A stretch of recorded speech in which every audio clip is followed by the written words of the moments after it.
Livro A História do Casamento. Capítulo 2.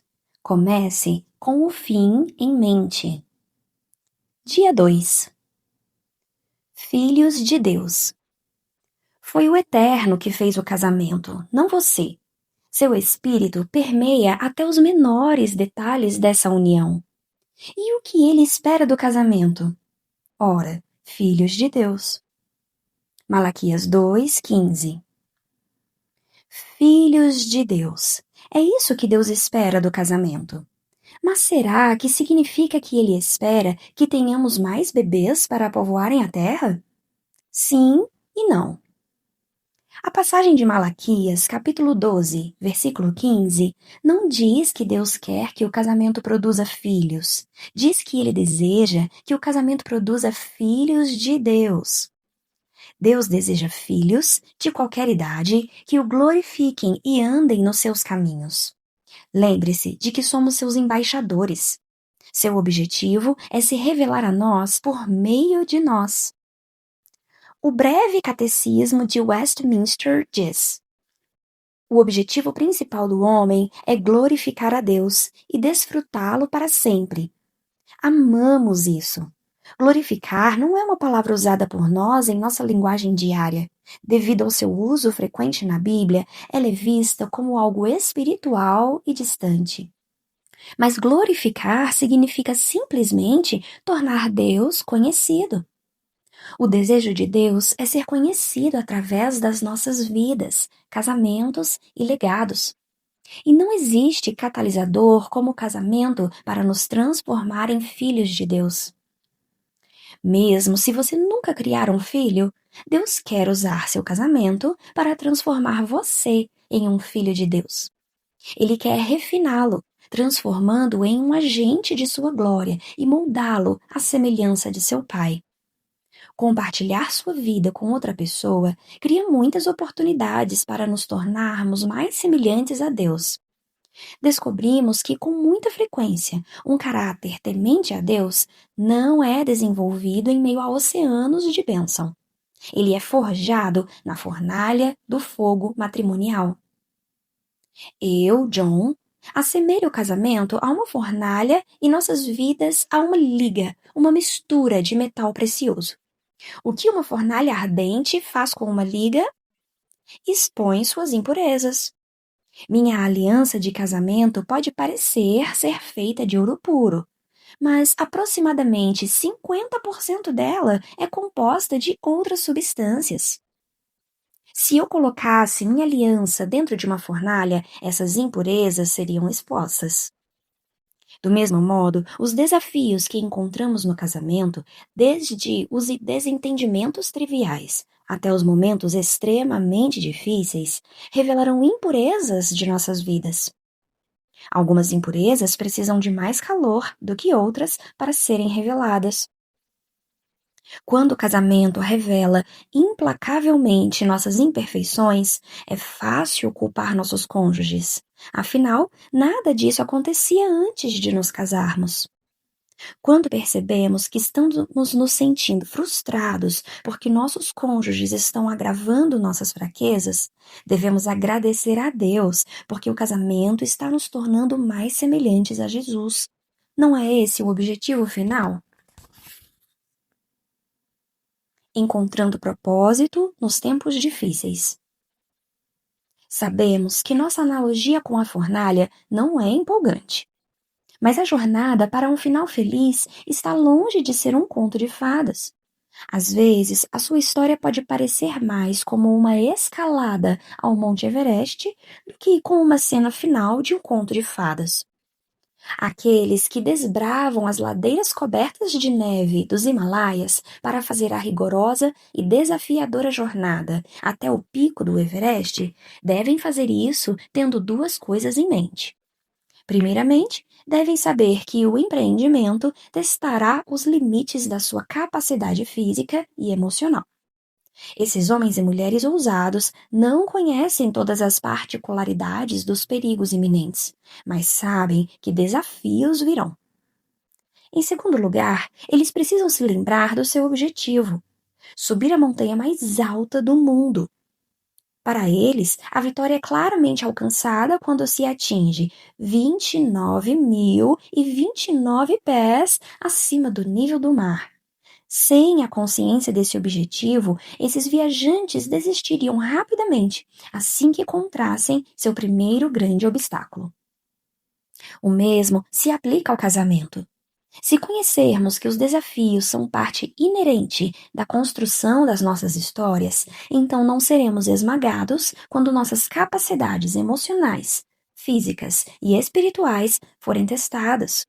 Se começarmos a construirmos tendo o fim em mente, não desistiremos quando encontrarmos grandes problemas. Ao ensinar sobre maturidade espiritual, Jesus disse que tribulação e perseguição viriam sobre aqueles que creem na palavra de Deus. Ver Marcos 4:17. No original grego, essas palavras são tilipsis e diogmos. Tilipsis é transtorno que inflige sofrimento, opressão, aflição, tribulação. Diogmos é um programa ou processo projetado para perturbar e oprimir alguém. Nenhum dos dois parece ser divertido, mas essas forças facilitam o nosso crescimento em Deus. Paulo repetiu as palavras de Jesus. Também nos gloriamos nas tribulações, tilipsis, porque sabemos que a tribulação produz perseverança. A perseverança, um caráter aprovado, e o caráter aprovado, esperança. E a esperança não nos decepciona, porque Deus derramou seu amor em nossos corações, por meio do Espírito Santo que Ele nos concedeu. Romanos 5, de 3 a 5. Paulo escreveu que devemos nos gloriar, ou seja, que devemos nos alegrar nas tribulações. Por quê? As tribulações geram uma oportunidade de desenvolvermos um caráter aprovado. Os problemas nos posicionam para nos tornarmos mais semelhantes a Deus. E podemos ter esperança no conhecimento de que Deus nos ama e quer sempre o melhor para nós, a ponto de nos ter dado seu Espírito para encher nossos corações de amor, mesmo em meio às nossas maiores lutas. A Bíblia também deixa claro que Deus não é o autor dos nossos problemas. Satanás é aquele que está por trás da tribulação e da perseguição. Ver Marcos 4:15 e Tiago 1:12 e 13. Mas Deus usa os estratagemas do inimigo contra ele. Nas mãos do grande Redentor, o que se destina a nos afastar de Deus se torna um instrumento para nos tornar mais semelhantes a Ele. Lembre-se de que o inimigo odeia o casamento e tudo o que ele representa. Ele fará tudo o que estiver ao alcance dele para dividir nossas uniões e perturbá-las com tribulações aparentemente insuportáveis. Ter uma visão para as nossas uniões e a fé de que Deus nos fará atravessar as dificuldades nos dá o poder da esperança para resistir aos ataques do inimigo. Deus não quer que meramente sobrevivamos aos ataques contra o nosso casamento. Ele quer que nos tornemos mais fortes por meio deles. A chave é lembrar por que estamos lutando. O propósito de Deus. Contra quem estamos lutando? Satanás. E quem está do nosso lado? O Espírito de Deus. Nossa fé e esperança realmente são fortalecidas através dos desafios, desde que não desistamos antes que Ele possa completar sua obra em nós. O Felizes para Sempre de Jesus. Jesus sofreu mais profundamente do que qualquer outro ser humano. Ele, o Deus perfeito, tornou-se como nós para sofrer a dor e a humilhação de uma morte injusta. Ele abriu o caminho para sermos reconciliados com Deus, mas a maior parte da humanidade ainda o rejeita. Como Jesus foi capaz de suportar tamanha dor e rejeição? A resposta é simples, mas tremendamente profunda. Ele nunca perdeu de vista o seu felizes para sempre. No seu exemplo, encontramos um modelo para escrevermos nossas histórias. Veja, mantenham os olhos em Jesus, que começou e terminou a corrida de que participamos. Observem como ele fez, porque ele jamais perdeu o alvo de vista, aquele fim jubiloso com Deus. Ele foi capaz de vencer tudo pelo caminho, a cruz, a vergonha, tudo mesmo. Hebreus 12, 2. Jesus resistiu porque sabia para onde estava indo. Ele olhou através do sofrimento e viu a promessa. A Bíblia Nova, versão internacional, traduz esse versículo do seguinte modo: corramos com perseverança a corrida que nos é proposta, tendo os olhos fitos em Jesus, autor e consumador da nossa fé. Ele, pela alegria que lhe fora proposta, suportou a cruz. Hebreus 12, 1 e 2. Captou a ideia? A alegria que lhe fora proposta. Jesus estava entusiasmado com a ideia de suportar a cruz? Absolutamente não. Ele estava tão angustiado que passou a noite anterior à sua execução suplicando ao Pai por um caminho alternativo. Mas Jesus tinha algo que falta em muitos casamentos. Ele tinha uma visão extraordinária. Ele podia ver além das circunstâncias ao seu redor e visualizar o poder e a promessa que viriam através de suas escolhas. E a atenção de Jesus estava voltada para quê? Encontramos a resposta em Efésios 5.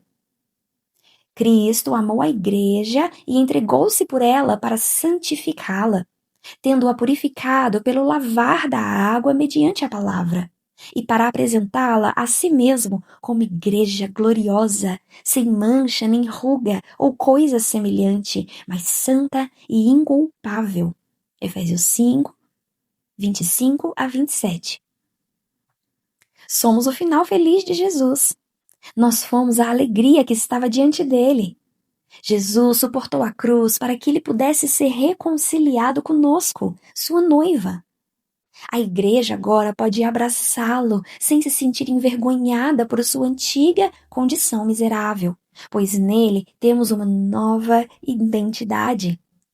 Esse é o tipo de perseverança, misericórdia e amor incondicional que deveria estar presente em nossos casamentos. Mas é preciso ter uma visão, uma esperança de que o casamento poderá ser para nos sustentar em meio aos desafios.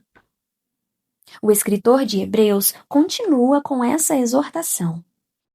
Quando se sentirem cansados no caminho da fé, lembrem-se da história dele, da longa lista de hostilidade que ele enfrentou. Será como uma injeção de adrenalina na alma. Hebreus 12, 3. Todos nós nos sentimos fracos em nossa fé de tempos em tempos. É por isso que o escritor de Hebreus diz: quando e não se vocês se sentirem cansados no caminho da fé. Um grande casamento requer uma grande fé, porque fé é a raiz de toda fidelidade. Quando seu casamento estiver tendo dificuldades, lembre-se do que Cristo suportou.